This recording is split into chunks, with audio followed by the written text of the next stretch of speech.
Most football fans think that a club is built through player transfers, TV revenue and attendances at games, bigger wages, bigger players and bigger ambition. But increasingly, football clubs are now turning to something completely different in order to survive, and that is land. And across the Football League, a brutal new financial reality is emerging. Matchday revenue just isn't enough anymore. TV income is hugely uneven and player wage inflation is relentless. And for clubs outside the Premier League, survival and flourishing now increasingly means, well, what can the football clubs do beyond the football pitch itself? That's why I find what could potentially happen here at Huddersfield Town absolutely fascinating. Because when Kevin Nagle acquired Huddersfield Town Football Club and all the land around the stadium into a single ownership, he may have not just been acquiring a football team within itself, but the future economic engine of an entire district.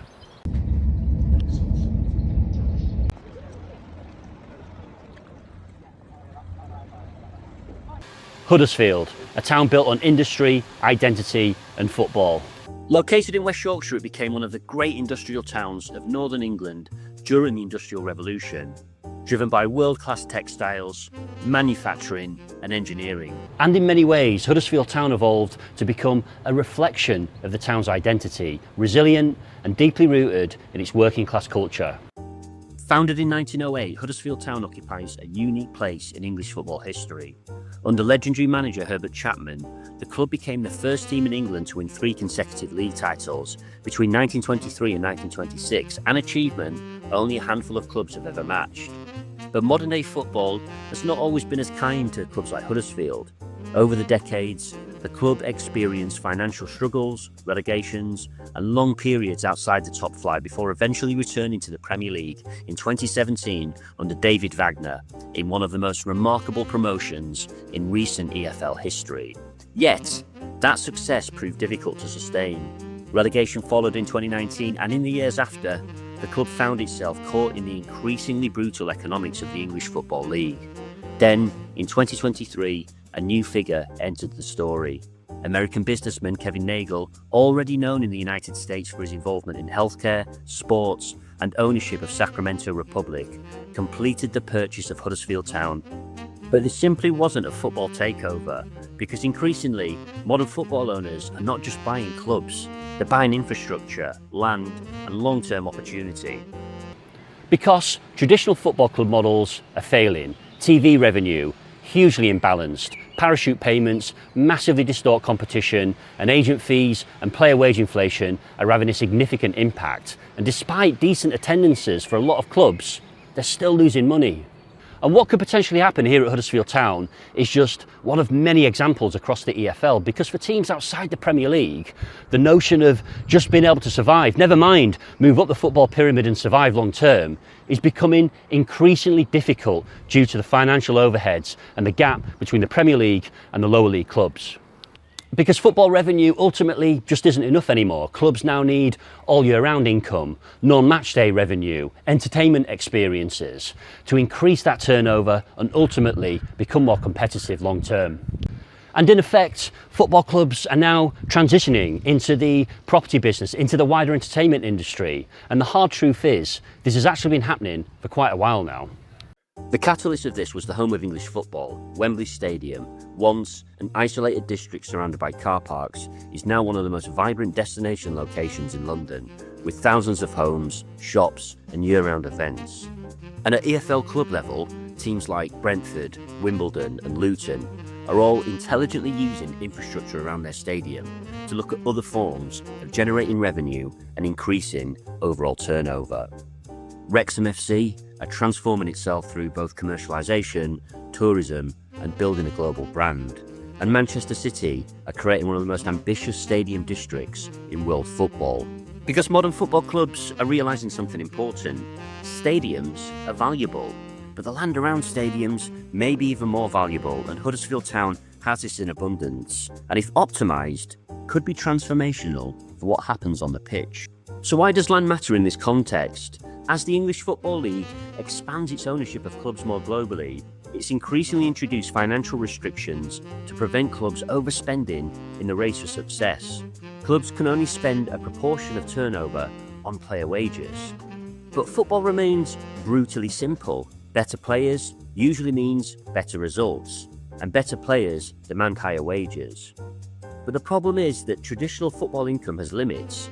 Ticket sales can only go so far, sponsorships take time to grow, and retail revenue has a ceiling for most EFL clubs. Non-football stadium events such as concerts and conferences are very location specific in what is a crowded market already, which means clubs are increasingly forced to think differently. For decades, football clubs survived through football. Now, some may need housing portfolios, hotels, or even digital infrastructure just to remain competitive. And that's why land is becoming one of the biggest competitive advantages in modern football. And let's not forget, Huddersfield Town have already tried to reinvent the stadium district back in 2008.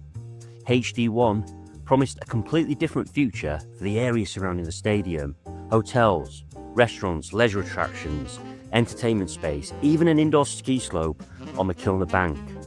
It was pitched as Yorkshire's biggest regeneration project. But then reality hit: relegation, economic uncertainty, changing consumer habits, and the collapse of large out-of-town retail and leisure models. Look, however way you look at it, regeneration is a long-term game, and it's arguable that things could and should happen quicker, much quicker. There's no doubt about that. But one of the biggest lessons of history and a mistake still being made is that regeneration frameworks are not future-proofed or adaptable to changing markets. HD1 was a 20th century proposal for a 21st century framework. But perhaps the deeper problem is actually structural. The leadership around regeneration frameworks is fundamental to their success and their ability to adapt and predict and understand changing markets. This leadership came down to the ownership model within the stadium, and the stadium ownership model itself, with KSDL, otherwise known as Kirklees Stadium Development Limited, the joint ownership structure between the football club, the rugby club and the council, struggled with debt pressures, governance challenges and long-term maintenance liabilities. Investors saw uncertainty, momentum disappeared, and the regeneration vision ultimately stalled. But the underlying question never went away. How do you transform a football stadium and the land around it into a sustainable economic ecosystem? One logical answer is hospitality. Kevin Nagle has frequently discussed ambitions for a 4-star hotel development rumoured to be built within and around the land to the North Stand. And on paper, this logic makes sense. Conferences, events, weddings, sports teams, matchday packages. The challenge is demand. And unlike Leeds or Manchester, and to an extent Sheffield, Huddersfield unfortunately just isn't a major destination for hotels and conferences. So it begs to differ. What would be the economic performance of this asset when taken into context? Would football revenue alone just be enough? For example, it could only be used by the away team perhaps 23 times a year for 23 matches and potentially additional cup games. It's important to consider as well competition. The hotel model is very much changing. It's less reliant on an out-of-town centre model, and it's becoming much more about town centres and vibrancy and inner city. And there's a lot of competition coming forward with other new hotels about to be opened.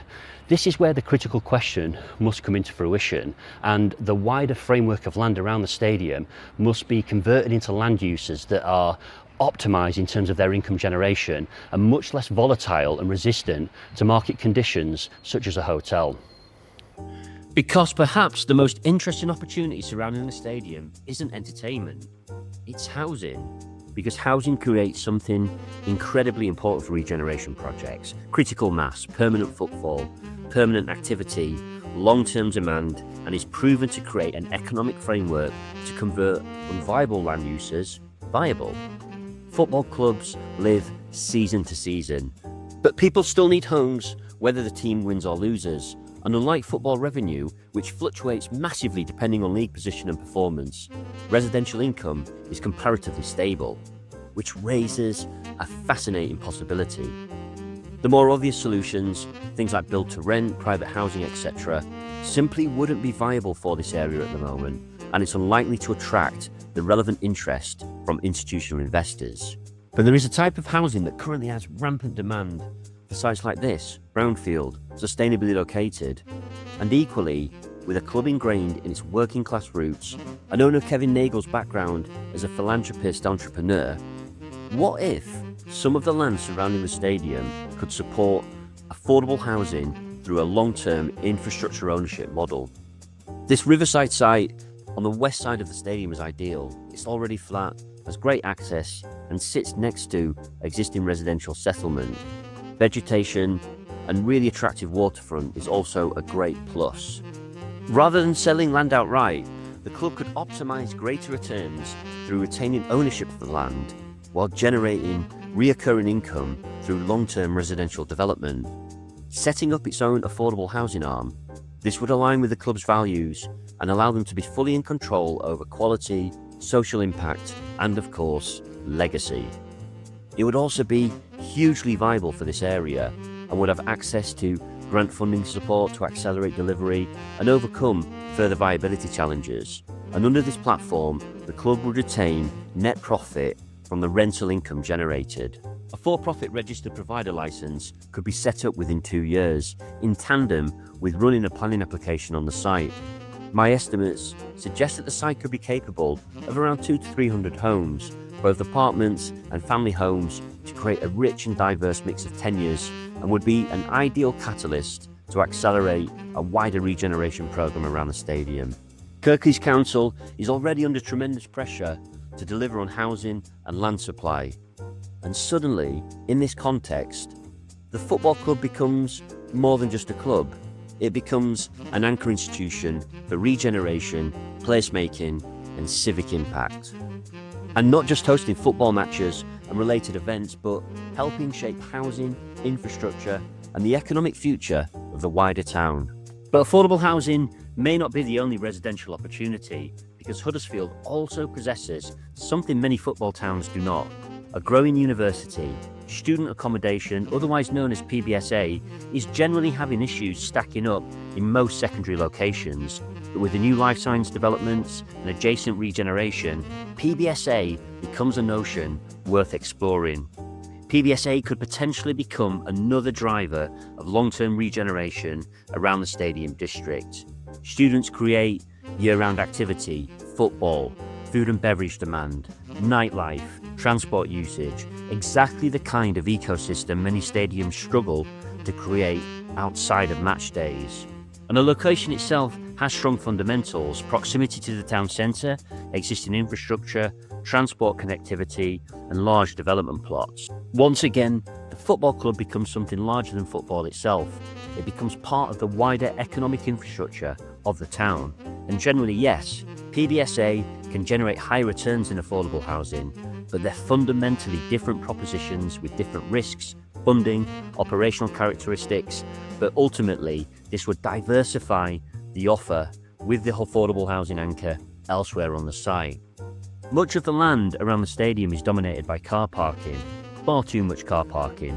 Freeing up some of this, such as this site next to the golf course, could be ideal for a PBSA development without severely impacting the wider parking and access strategy, for example, away coaches and emergency access. And as a more exposed site, it's more compatible for PBSA and presents an ideal opportunity to explore this land use over the medium term. Other land use opportunities could also emerge over time. And that's where we must look to the future and think beyond those traditional, now unviable land uses in and around the stadium, and look to the future about what are the trends coming forward, what other technologies are coming forward that would demand this type of land. Where is technology going? What could serve the stadium, and what could be best used for the stadium in terms of being an income generating land use that is low maintenance and doesn't require massive amounts of footfall?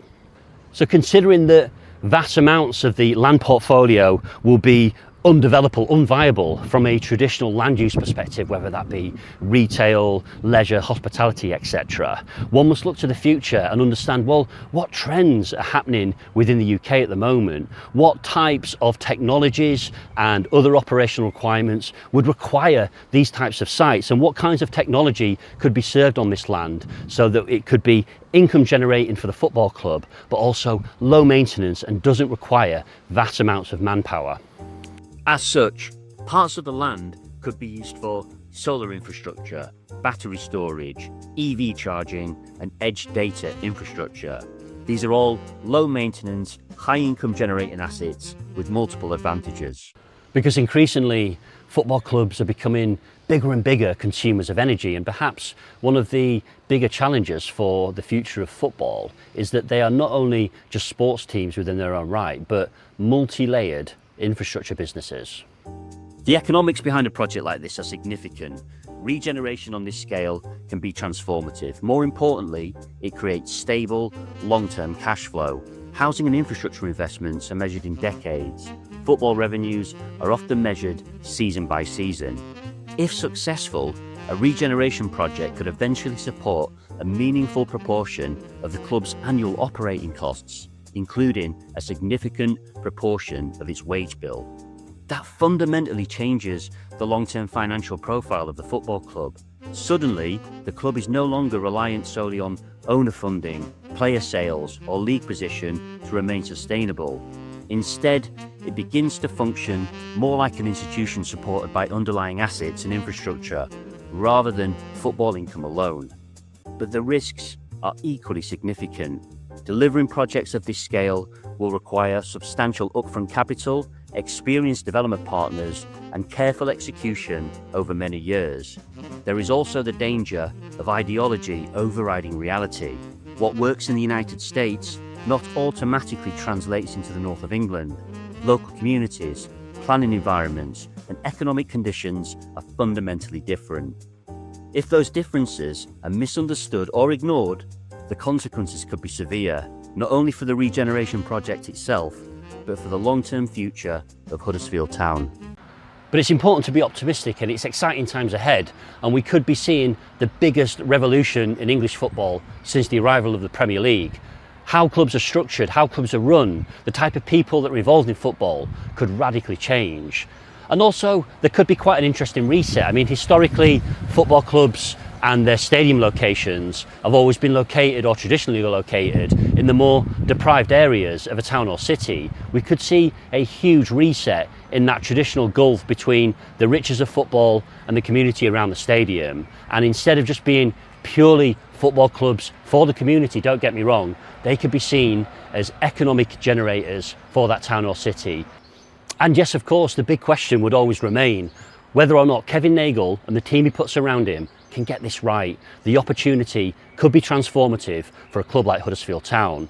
But with football, there's always hope. But for now, it very much depends on infrastructure too. Up the town, everyone.